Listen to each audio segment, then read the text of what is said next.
in a weird way, even through losing, someone criticized Derek Silva for kind of missing on the big ones. Do you feel like he did raise his profile a little bit? Because, I mean, he got knocked out cold by Dong Hyun Kim, but he really fought for that. It's tough not to respect what he did here tonight. You know, it was one of those, you know, and again, thank God Herb Dean was left in that fight. You know, a lot of other guys might have won that fight. Herb Dean, again, does such a great job. It was crazy to see him. I mean, Herb's down on his knees looking in, you know, from media away, you know, with Brown on top of Silva. Yep. He gives guys the opportunity to fight. He lets the fight happen. He doesn't get in the way. You know, he's not a menace to the fight. He is by far and away the best referee in the business. He's a guy who trains. He's a guy who actually does it and knows what's going on when it's happening. When we have a big fight and everything's on the line, I love when I see that guy standing in there. Can Matt?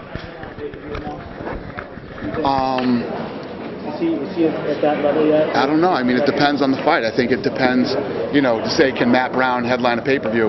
Who's he fighting? You know what I mean? I'll tell you, he became a starter tonight. That's for damn sure. This feels like one that's going to get replayed. There's no doubt about it. I mean, people were texting me tonight. Media guys were texting me tonight that couldn't be here tonight going, God, I wish I was there so bad. You know, I knew it too. Leading up to this fight, you know, all the fights that we made, I did not want to miss this fight. I was in New York, and I could have gone home. I said, I'm not going home. I'm going to this fight, man. I really like this card, and I was excited about it. Do you think it takes a guy that much time to tell him the fight that he explodes finally to the point that this happened today? It takes time. You know, it takes time to build a guy. I mean, even when Anderson Silva was a champ, look how long it took to really, for Anderson Silva to really take and catch on. But yeah, Matt Brown got on tonight. I mean, you know what tonight was like for him? This was like Gustafsson's fight with Jones. That's what this was like for Matt Brown. This is the fight that breaks Matt Brown out. Not like I said, this is definitely his town now. You know, the 6,000 plus people that were here tonight will go talk to a lot of people about what happened here, and they will replay this on Fox, and people will see it, and they won't miss his next fight in Cincinnati. I promise you that. You mentioned the Gustafsson-Jones fight. What is this fight that you can compare to? This fight, Gustafsson and Jones. This is the fight that you know, that Gustafsson. Difference is Brown won the fight. You know, and losing that fight, Gustafsson became a huge star. He's without a doubt the biggest star we have in Europe, by far, the biggest star.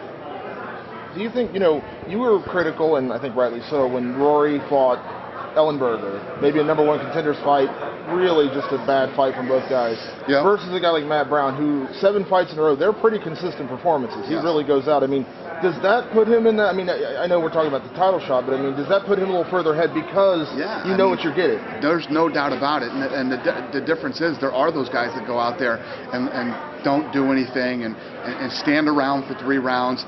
This kid goes, man. It doesn't matter who he's fighting.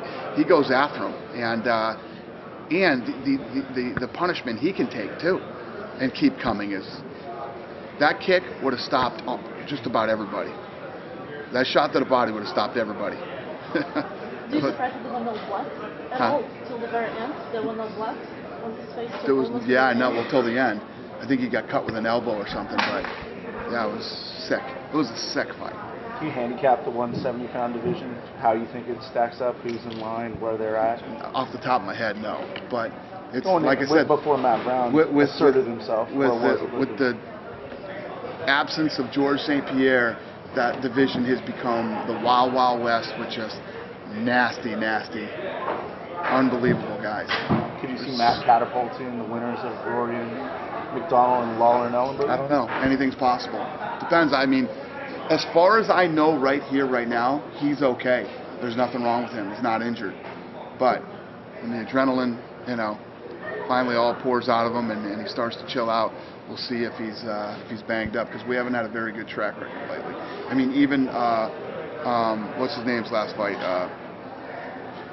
The good-looking kid. Rockhold. Rockhold goes bad that we know that. Yeah, exactly. The real handsome guy. You guys know what I'm talking about. He goes out there and wins in dominant fashion and gets hurt, you know. So Do you think this, the performance that they had tonight, Matt winning, of course, do you think that kind of raises the bar for the next two welterweight fights? I mean, I have a hard time believing Robbie and Jake's not going to be good. Me too. But do you feel like that does kind of raise the bar because it is about performance We've been sometimes? on such an unbelievable roll, man, with great fights now for so long. I know this fight on the 24th is going to be great. I mean, just look at the stylistic matchups with these guys. And I love watching Renan Barão fight. Love watching that kid fight. So I'm a big Renan Barão fan. You've been pushing him a lot lately. What's it going to take to get more eyeballs? What don't you love about Renan Barão? I mean, he goes out I don't think you'll find anyone here that does. and he finishes and he wrecks people. You know, and I still, I still go back and forth with the John Jones Renan Barão thing, but I think without a doubt Renan Barão is the number 2 ranked. After Jones' last performance, he looked so damn good. And he's just buzzsawed through all the big names at 205. It's really hard. And even before that, I was still calling Barão the number 1 pound for pound. But he's without a doubt the number 2 pound for pound guy in the world. He goes in there, no matter who he faces, he goes in there to finish him, and that's what he does. I love guys that go in and annihilate people, and that's what he does. How did Fabio Maldonado end up in the fight with Stipe? Did he call you guys? Did you call him? How did that come they about? called and asked for that fight. He called and asked for that fight, and Stipe was like, this is a lose-lose situation for me. I think I'm fighting Junior Dos Santos, the best heavyweight in the world. That isn't Cain Velasquez. And now I'm fighting this lunatic. You know what I mean? That's from another weight class. If I destroy him, I should have destroyed him, and if I don't, seems kind of like a step back for me. But the kid's stepping up and taking the fight and, keeping the card together, and we appreciate it. But yeah, Maldonado begged for the fight. Did Stipe say that to you? Had he mentioned like the lose-lose situation? Yeah, his manager did. Yeah. His manager's like, this is a lose-lose for this guy. I mean, when I talked to him tonight, he said all the right things earlier tonight. Yeah. So he's smart like that. Yeah. Well, and I don't think it was as much him as it was his manager. His manager's like, how do we come out of this thing looking good? But I respect him for stepping up and taking the fight. Was there anybody else in consideration to be able to do that?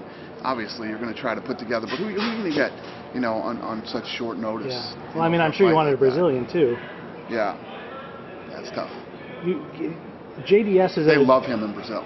Right. Well, love him in Brazil. This guy has become I mean, JDS is like a superhero there, but Fabio seems more like a cult following who has the potential to become a superhero. They love that guy down there. I mean, this is huge for him. Yep. He begged for this fight, so he got it, and I appreciate Stipe sticking with it and taking it. How long is JDS out for? Did they say it? A broken hand, All broken bones are 6 to 8 weeks to heal, and depending on how the bones heal in the hand, they're the worst. Going to the injury bug, any reports on Weidman, how his recovery? He's good. Along? Yeah, no, he's doing good. That's a big week. Yeah, that's a big weekend for you guys. Yeah, it is huge. How Fight week is going to be awesome. How are you going to get everyone, to both fights with a lot of UFC time, 7 hours a night? How do you entice everyone to come out and? It's a big fight weekend. You guys doing some deals? No, I just don't think people need to be enticed for that weekend. When you come in for International Fight Week, every MMA star ever is out there. And if we didn't fly all the ones out, a lot of sponsors bring out other guys that are doing signings. They're all over town. And for the first time ever, and not just International Fight Week but in UFC history, we're doing fights on Saturday and Sunday, back-to-back shows. So we got the big fight on Saturday night, and then we're going to do the finale with the headliner of Frankie and BJ Penn. So it's a pretty cool weekend. Have you talked to BJ lately? How's he doing with the featherweight move? How's he doing? He's good. I mean, when he was there, when we were prepping for the show, he was close to weight and felt good. He lives on some farm out in Hawaii now. He lives like in a valley where nobody can get, and his lifestyle is a lot different than it used to be. I know it's not your guy anymore, but did you see Pat Barry's knockout last week? And No. Did you hear about it? You're the second person that's told me about it. Yeah. I was just curious because that's I heard he got a few knocked in a out row for him. pretty bad, Pretty right? bad. I mean, it's got to be hard to see a guy like that I know you like. Brock Lesnar called me and begged me to make him retire. He said, this guy, I consider him. He said, I don't consider too many people my friend, and I consider Pat Barry a friend. Dana, you got to get this guy to retire. This was recently, like. Yeah. Yep. What do you say to that when a guy tells you I that? said, listen, he's a grown man, Brock. You know, he's a grown man. What am I going to do? There's only so much I can do. I mean, it's different with guys like Forrest and Chuck, and guys that I've had relationships with for a long time, and guys who have made a lot of money. That's the difference. You look at guys like Forrest and Chuck are multi-millionaires. You know what I mean? It's easy to make them quit. A lot tougher to make a guy quit that has to make a living. And I think that I don't want to hurt Pat Barry or throw a monkey wrench in his life or anything, but at the end of the day, it's state athletic commissions that need to step in and help a guy like Pat Barry retire. I don't know if or people that care about him. I don't know if you saw yesterday, but Cage Warriors, obviously over in England, just changed their missed weight policy to 60% fines for anybody who misses weight. What's your take on that? And obviously, I know it's different from commission to commission, but are the fines pretty here hefty? It's a pretty hefty fine. It's big. I mean, they were at 40% before if you were over by 2.2 pounds, I think, and 25% for anybody else. Now, if you're over by 0.1 and can't make it, it's 60%. Are they putting on sanctioned fights that are sanctioned, legitimately sanctioned?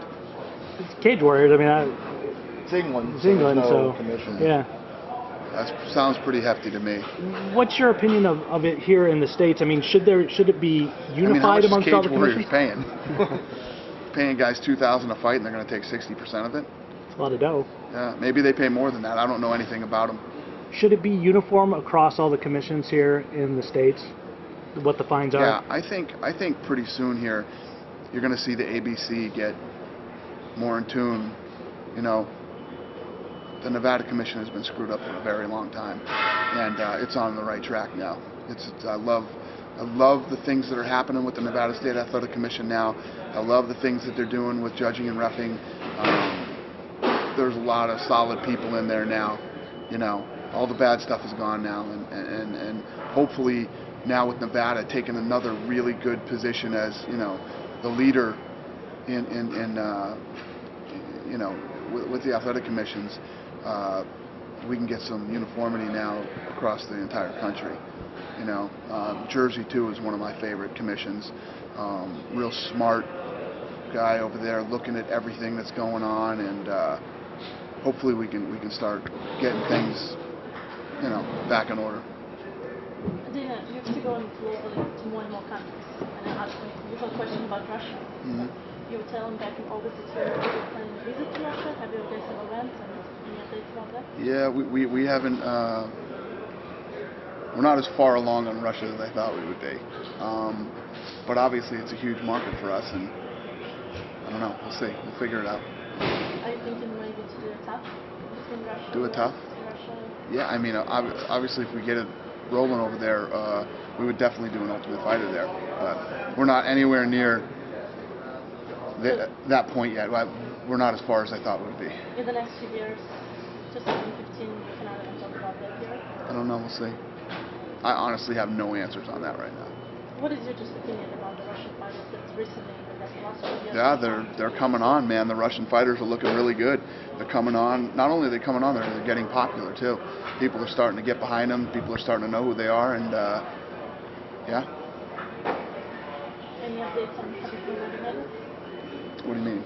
His fight streak is possible after the title shot opportunity. I don't know. We'll see. I have nothing on him. We'll see. Relegation wise, globally, and doing more tops. We're doing more tops in different countries. I know years ago, and you speculating more towards like a tournament format for different countries. Is that something you're still into? Yeah. I mean, we just did it with Australia and Canada. We've done it with Australia and the UK. We did it with the US and Canada. So, you've seen little glimpses of it. The more countries we open, the more. It's definitely happening with Mexico versus Latin America. When we get we're working on one in the Middle East that we're definitely going to do one in the Middle East, and it'll be very much like that too. So. Do you have any update on your friends, the Diaz Brothers? I mean, I know The who? The Diaz Diaz's, Brothers? yeah. Yeah, I mean, nothing new. There's nothing new with Nick. Nick is retired, you know, we keep offering Nate fights, and Nate turns them down. You know, Nate by not responding thinks he's not turning him down, but by not responding is turning him down. It's not really how it works. You know. I mean, how frustrating is that for you guys to deal with somebody like that who? It's not frustrating for me at all. If the Diaz brothers don't ever want to fight again, that's up to them. You know, they're fun to watch. I know people like to watch them, but you can't make grown men fight. Sure. They either want to fight or they don't. They're under contract, and the thing is that's sad about it, because I like them, you know, and I used to have a really good relationship with Nate, but you know, fighting or any other sport isn't a profession. It's not a job. It's an opportunity. It's an opportunity to make money. It's an opportunity to achieve great things during a short window of time. And if they want to sit out their window of time for the rest of their career, that's up to them. I mean, listen, whether you're talking baseball, basketball, football, mixed martial arts, boxing, the world moves on, man. The world keeps right on a rolling. If I leave here, if tonight is my last night, I walk off the stage and I'm done, the UFC isn't going anywhere. UFC is going to keep rolling without me. And the same thing with the Diaz brothers or any other human being that, you know. So they're grown men. They make their own decisions.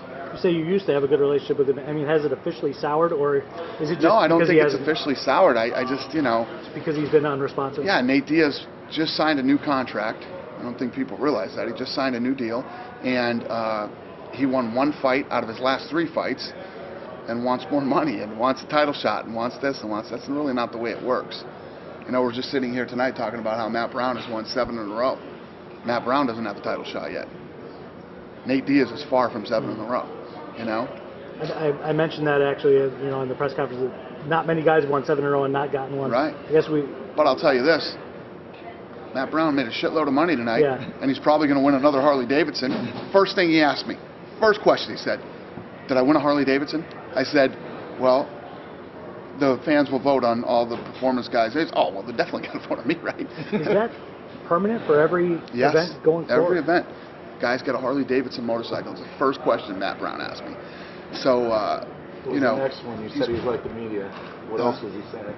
Huh? Yeah. Then he was saying, so who am I fighting next? What's my next fight? Am I getting a title shot? I said, you sound like the media. I don't know.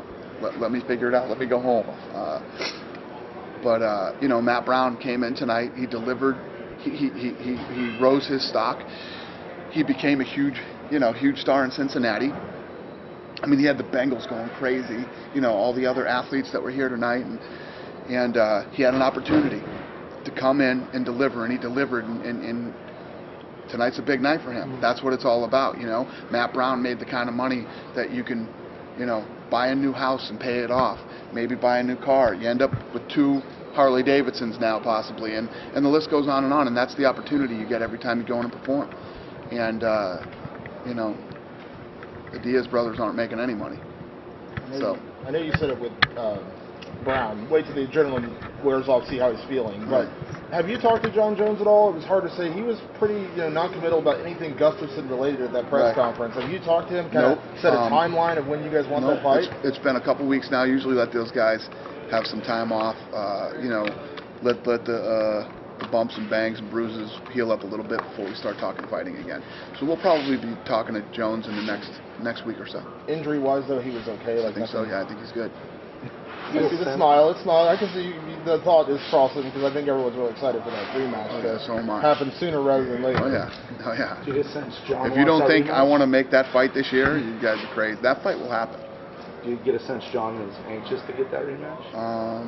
You know, I think yes. I think, contrary to popular belief, you're going to have the John Jones haters. You know, no matter what this kid does, they're not going to like him. You know. But I don't know how you can't respect what this kid's done. You know, and I'm very brutally honest to the point where it hurts some of my relationships, like with George St. Pierre and things like that, when I believe that somebody has won a fight. To this day, right here and now, I still believe Johnny Hendricks won that fight that night against GSP. And I truly believe that that John Jones won the fight against Gustafsson. You know, that 4th round turned everything around. That one elbow changed the whole fight. And if you can't respect John Jones after that war that he was in and how he carried himself and handled himself, then at the end, when the fight was over, he had to be carried out of the octagon. That's how banged up that guy was. So are you excited to run into another fight like that? I don't think so, but I think the competitive side for him says, I got to fight Gustafsson again, you know? You talked tonight about how Matt Brown kind of transcended into being a star. How much of injury sidelined Kane and Pettis from taking that next that GSP it definitely level? doesn't help, because the next kid that's going to explode, and if he can stay healthy, is Pettis, without a doubt. Pettis is such a badass, unbelievably talented fighter. I love his attitude. I love the way the kid, I just love everything about that kid. And it is truly an honor to watch that kid perform. The running on the cage, the bounce off the cage and the knee to Cowboy Cerrone. Beats Ben Henderson in the 1st round when Ben Henderson fought the who's who of that division, and they all went to decisions, you know, that sometimes you were questioning whether Ben won or lost that fight. You know, Pettis goes out and did what he did. If that kid can stay healthy, I think he's going to be such a huge star. If you can come back on the Russian topic, what needs to change, or what you don't like about Russia? Well, it's not that I don't like anything about Russia. I love me some Russia. I think we're going to do very well in Russia. It's just a matter of there's only 2 of us, really, at the end of the day. Me and Lorenzo are out there bouncing around trying to do all this stuff. And obviously you got Gary Cook, who is killing it in Europe and the Middle East. Killing it. The guy is the greatest hire ever. Unbelievable. You got all of our other guys that are working on, whether we have guys working on New York, guys working on the new states that we're going to go into. We got guys working on Fight Pass. We got guys working on. There's only so much you can do, you know, in a work week. And at the same time, we're putting on all these fights, you know. So there's a lot on our plate, and there's a lot of places that we're right there, and we're just about. I mean, I'm filming that. My summer is so fucked up. Okay. I am so busy this summer. I'm not gonna be doing anything fun this summer. Okay, nothing vacation related. The funnest thing and the closest thing to a vacation for me is going to be Bangor, Maine, when we do that at Fight Night up in Bangor. I have a place up there. I love it up there. So that's going to be as close to a vacation as I get. Filming 2 seasons of The Ultimate Fighter back to back. We're doing the 115-pound women. And literally, as soon as that's over, I start filming The Ultimate Fighter Latin America. And then all the fights that we have going on this summer, too. So it's a time thing, and it's not a rush thing. So all that said, I mean, is there any thought to slowing down at all? Hell no. I Everything's know your rolling, man. answer. Everything's going good. I mean for our everything sakes, is just. though. Yeah, I feel sorry for killing you us, guys. too. You guys are going to have to divide and conquer, man. Tell your cheap-ass bosses to hire some more people. God, what was I going to tell you guys about that? You guys were talking to me about, you know, last time we were talking about drug testing, and you guys, not you guys, but, you know, there were other media people just hammering me on the whole. Well, you guys got to spend the money. You guys got to spend the money. Look at what's going on with your business right now. I mean, you guys are cameramen, writers, friggin', you know, some trips they don't let you travel to, others not you, but, you know, some trips they'll let you travel, some they don't. You know how it works. You know, when you try to run a business, it's tough. You know, and you guys, I'll tell you, I can't believe who's here for John Morgan right now. That's me. You are, yeah, because you're from here, right? I'm from Indiana, but yeah, close enough. Close enough. But you know, you guys know the travel schedule's been brutal with this thing, and it's but the demand is there, and we're supplying. Have you been to the Mayweather fight? Have I what? Have you been to the Mayweather fight? I have been to a Mayweather fight. I didn't go to the last one. It was my son's 13th birthday, so I was doing that. Because I remember last year you were talking to going to the private fight, so I was just wondering if you got Yeah, Pettis went to the fight. He was there. We were speaking about Maine. I just read something. Tim Sylvia was looking to try to get on the card. Is that something you would actually consider? I heard. You know, Tim Sylvia's 0-3. I think he's 0-3-1 in his last 4 fights. It'd be tough to bring him into the UFC with an 0-3-1 record outside the UFC. You know what I mean? Would you talk about Tanya Rose as we come back again? And just your thought on Tanya Yeah, you know, he's on a win streak. I like him. I have a lot of respect for him and his people. You know, people think that if he, you know, because he left the UFC to go fight somewhere else, people think that, you know, because he did that, I never ever fault somebody for trying to better their life, and he had a better deal, and, you know, this ain't fucking Bellator. You know, a guy tries to better his life, we're not going to try to destroy the guy and sue him to death and you know, hold up his career and do that. Would never do that. It's the guys that do it the wrong way. It's guys that are bad guys about it, guys that lie to your face, guys that, you know, don't act like men. We know what we're talking about here. I was going to be that guy, but you went there. What's your thoughts on their pay-per-view situation with Eddie being hurt? You know, that was the legit fight on the card. That was the legit fight. Yeah. It's tough losing that, you know. You mentioned it being get ready to lose a lot of money business going into pay-per-view. No doubt about it. Yeah, it's tough. You know, it's one of those things. You know, those guys, I don't care about those guys. You know, I don't see them as competition whatsoever. I see that Bjork's been saying a lot of stupid shit lately in the press. You know, he's screaming for attention. Screaming for attention. Talking about New York and the union, and he's gonna, you know, the fuck has he done to do anything in New York? What has that guy done to raise the bar in mixed martial arts whatsoever? He's done nothing. He's done completely zero, zilch. So, good luck to him on the pay-per-view. No Gina Carano update yet? Nothing. Nope, nothing with Gina. Do you think you'll bring her? Do you think she'll be willing to come out to the Rousey fight? Obviously, that's a big fight. I mean, do you think you'll invite her out to that? I hadn't thought about it. It's a good question. But yeah, maybe I will invite her. Now that you asked. Should find her Steve.